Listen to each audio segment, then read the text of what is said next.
अर्जुन हो चाहे युधिष्ठिर हो, ऐसे जो शुद्ध भक्त होते हैं वह हमेशा इस बात का ध्यान रखते हैं कि हमें जो महानुभाव हैं, जो सम्माननीय भद्रजन है, उनका सम्मान किस प्रकार करना चाहिए। पहले किसका सम्मान करना चाहिए, बाद में किसका सम्मान करना चाहिए, इसका क्रम होता है। लेकिन अर्जुन जैसे जो अभक्त होते हैं उनकी नज़र में केवल और केवल स्वार्थ का सम्मान होता है। किस व्यक्ति का सम्मान पहले करना है, किसका बाद में करना है, इसका उन्हें तनिक भी ध्यान नहीं होता। श्रीमद् भगवद गीता प्रथम अध्याय श्लोक नंबर 8। भवान भीमश्च कर्णश्च कृपश्च समितिंजस्य अश्वत्थामा विकर्णश्च सौम्यदित्यस्थैव च। यहाँ पर दुर्योधन है वो द्रोणाचार्य से अपने 7 वीरों के बारे में बता रहा है जिनका वो युद्ध में प्रयोग करने वाला है। इनमें वह कहता है वाणी में भविष्य अर्थात स्वयं आप अथवा द्रोण, पितामह भीम, कर्णश्य कर्ण, कृपश्च कृपाचार्य, समितिंजयः अश्वत्थामा, विकर्णश्च विकर्ण और सौमदत्तैव च सोमदत्त के पुत्र भूरिश्रवा। इन 7 योद्धाओं का नाम दुर्योधन ले रहा है द्रोणाचार्य जी के सामने, उनको यह बताने के लिए कि उनके पास किस प्रकार के योद्धा उपस्थित है। यहाँ दुर्योधन का नाम इसलिए वो लेना चाहता है क्योंकि वह जानता है कि इस समय वह द्रोणाचार्य के ऊपर पूरे तरीके से आश्रित है, इसीलिए वो सबसे पहले द्रोणाचार्य का नाम ले रहा है। दूसरे नाम पे वो भीष्म पितामह का नाम ले रहा है क्योंकि वो जानता है कि भीष्म पितामह ऐसे ही होता है जिन्हें इच्छा मृत्यु का वरदान है।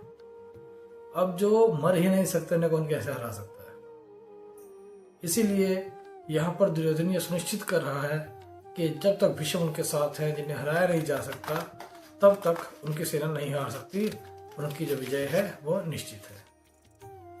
इसी प्रकार कर्ण का नाम इसलिए लिया है क्योंकि कर्ण जो है दुर्योधन का घनिष्ठ मित्र है और मित्र होने के नाते उसको कर्ण की धनुर्विद्या के ऊपर पूरा विश्वास से पता है कि अर्जुन की काट कोई कर सकता है तो कर्ण ही कर सकता है, इसलिए वो कर्ण को तीसरे नंबर पर रखता है। चौथे नंबर पे वो कृपाचार्य की बात करता है। कृपाचार्य द्रोणाचार्य के जो है साले हैं और उनका भी जो सम्मान है द्रोणाचार्य के बराबर है। उनकी शक्तियां जो है असम्य है।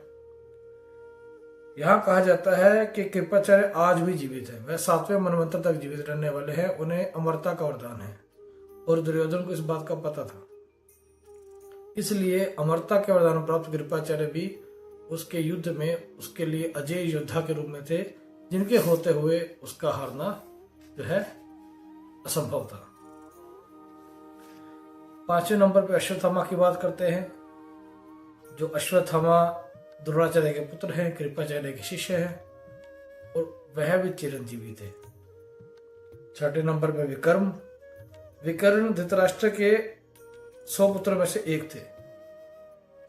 अब विकर्ण बेसिकली था तो दुर्योधन का भाई, लेकिन उसकी एक खासियत थी कि वह हमेशा दुर्योधन के कुकर्मों का विरोध करता था। जैसे रावण के पास विभीषण था, ऐसे कहा जा सकता है। तो दुर्योधन को हमेशा चिंता रहती थी कि विकर्ण को मेरे बहुत सारे सीक्रेट्स पता है, अगर यह पांडवों से जाकर मिल गया तो मेरा नुकसान हो सकता है। इसलिए वो हमेशा विकर्ण को खास पदवी देते थे, खास सम्मान देते थे, एक तरीके से उन पे नजर रखते थे कि वह हमेशा उन्हीं के पक्ष में रहे, उन्हीं के साथ में रहे। 7वें नंबर पे भूरिश्रवा जो है उनके पिता सोमदत्त थे, पिता भावलिक थे और ये शांतनु के भाई थे।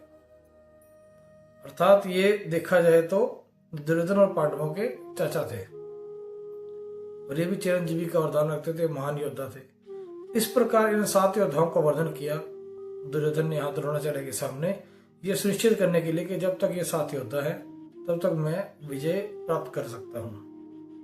और यहाँ पर उसने स्पेशली उन 7 वीरों का नाम लिया जिसके बारे में दुर्योधन को पता था कि इन्हें हराया नहीं जा सकता। इनमें अधिकतर अमरता का वरदान प्राप्त किए हुए हैं, अच्छा मृत्यु का वरदान प्राप्त किए हुए हैं और संपूर्ण जीवन में अभिजित रहे हैं। ऐसे योद्धाओं के होते हुए उसकी विजय जो है निश्चित है। लेकिन मैं यह भूल गया कि इनके पास अनंत योद्धा हों उससे फर्क नहीं पड़ता। कौरवों के पास श्री कृष्ण थे और जहाँ श्री कृष्ण है वहीं भी है। ओम नमो भगवते